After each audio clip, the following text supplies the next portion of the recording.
Okie dokie. Jumping right into the Arkovian Undercity. And the Arkovian Undercity has quite a few heroes in it that are really fun to fight. And that is what is going to be fought here. So, I recorded today like this alternate build for this character that uses Kalidor's Tempest and the Mind Warp Sword. And it's pretty fun and powerful.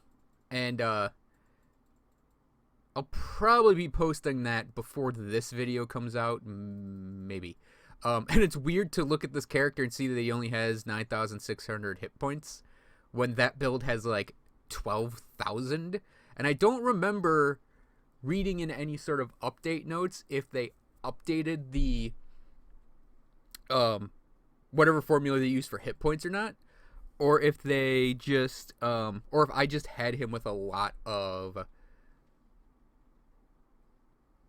more bonuses to hit points. Regardless, you can pretty much, with the Battle Mage and the Scoundrel's Unity, you can survive at about 10,000. 10,000 hit points is good. So right here, I sort of stop before this doorway because I know one of the oligarchs. Is it Nomos that's right here? Or is it Loudus? I don't remember. But I know that there's an oligarch in this room. So I decide to just wait there and take out some of the trash mobs. And then I sort of like try to not get well, I do get surrounded, but I try to take out Alistair Hemsworth here. Hernsworth. Oh man, I thought that was Hemsworth. It's Hernsworth. Hemsworth would be far better because he'd be a Hemsworth. I get easily amused by dumb jokes like that. So in fighting these two heroes, I decided to like move around and try to open things up, and I aggro the third hero. So yeah, we're gonna be running around a bit with this, and I think I actually was showing a friend the game at this point, so that's why I paused there, and then I was just showing off Grim Dawn, try and get, it's Loudest that's on here, to get another person into the game. So anyways, yeah, pull the third hero, and now it's like, okay, we got to just kind of manipulate the game here a bit, because we don't want to be surrounded by 3 enemy heroes, regardless of how tanky our character is and how strong they are. It's ultimate. So generally speaking, I don't want to be surrounded by 3 enemy heroes. So by pulling them all to sort of like the edge of where they'll chase you, and then going a little beyond that and having them run away, you can sort of get them to separate out. It's a pretty standard, kind of almost cheaty tactic I use all the time to just make things manageable. So, yeah, we got these. Oh, there were 4 floating around. Jeez. So we took out the Hernsworth guy, and now we've got these 3. And I think I'm just like, you know what, I'll try to tank all of them. Hopefully the results aren't bad. So yeah, we have an oligarch hero in there as well. So we have Loudus and these other 2. And it's like, well, we're tanking them, kinda. It's mostly relying on that nice 50% damage absorption sphere from a Scoundrel's Unity. But, you know, we do it. And then we get a crap ton of salvage plating. And then we have Storm Shriek here to take out, who goes down surprisingly quick and easy. Alright, now up here we have our next oligarch. This is, I think, I'd say it's the hardest of the 3 for a cold character, because I believe she's very, very cold herself. So the first thing you do when you get up here is just take out all the surrounding adds, especially priests and Deathbolt archers. Probably warlocks are good to put high on the list as well. A Skeletal Knight followed me up the stairs, so I just decided to like leave him and run. And now we're coming over here to actually fight this oligarch. Is it Nomos? Or Ravenna? I can never I never remember which ones are which and where they are. So yeah, there's gonna be, usually there's some skeletons that will pop out of the ground right here. So just take them out before trying to take out the oligarch. Frost Revenants are terrible when you're using a Frost Battle Mage.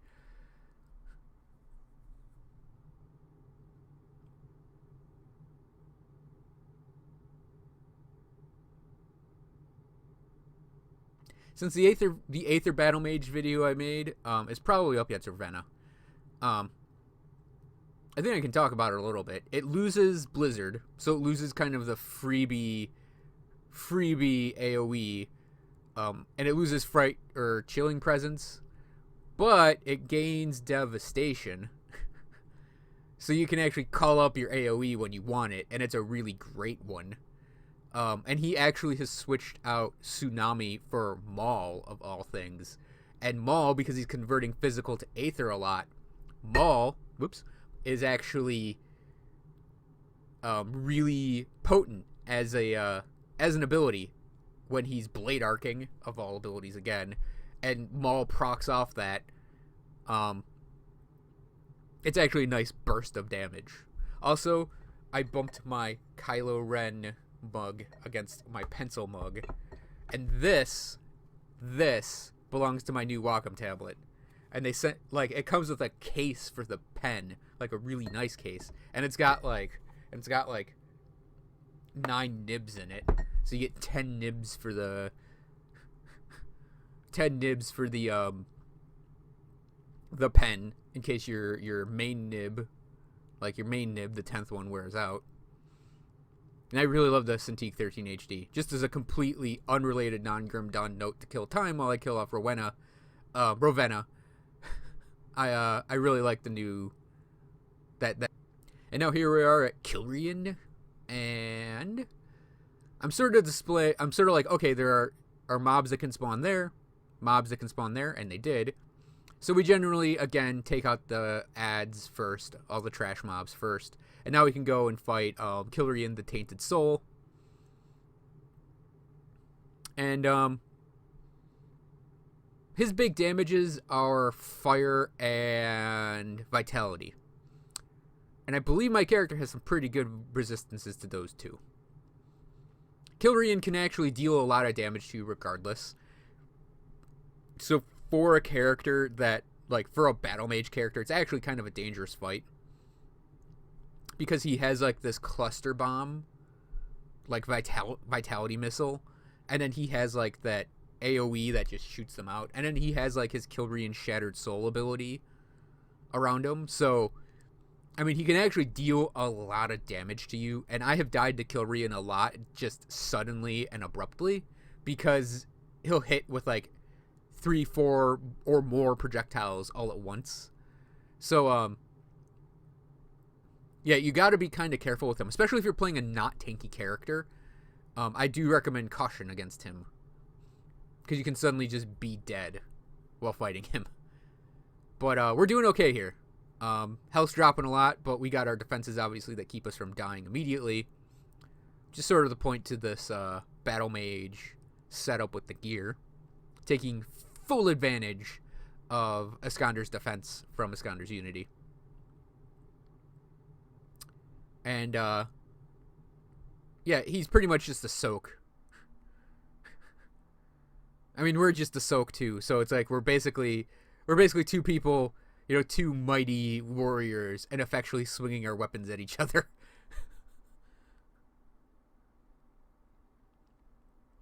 Yeah, he can be difficult, but, yeah, just have vitality resistance. Probably fire resistance as well. I would assume that he is dealing those two types of damages, because Killrian Shattered Soul, the component for the chest piece, is vitality fire. So I would assume, yeah, that thing. I would assume he deals those two damage types predominantly.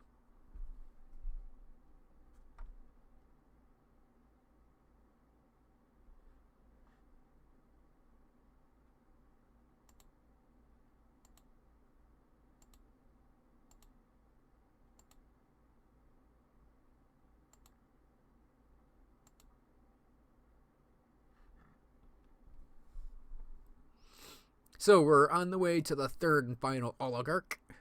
This would be Nomos Dread. Standard rules apply that I've mentioned before with pretty much every fight in this area so far. Just make sure you clear out the ads so you don't get swarmed too badly. I think it's kind of weird that in the higher the difficulty goes, the worse like the groups get. But like the heroes are like, they're difficult, don't get me wrong. And I actually think their difficulty is appropriate, but they just seem like easier to fight than groups of enemies. And I don't know if that's just because all of the builds I use are kind of, well, they're not really like single target focused. Definitely Albric's Aether Ray is single target focused, so it makes heroes really easy. But I mean, even this guy, even like both variants of him, I don't know, I just feel, well, he actually does better against groups than heroes, but heroes just take time for him. But it's definitely one of those things where it's like, oh, you know, getting hoarded always feels a little, I guess, worse, but still, I mean, heroes just, they just feel easier regardless. Alright, so thanks for watching, everyone. I hope you enjoyed this video, and I'll see you guys next time for more Ultimate gameplay.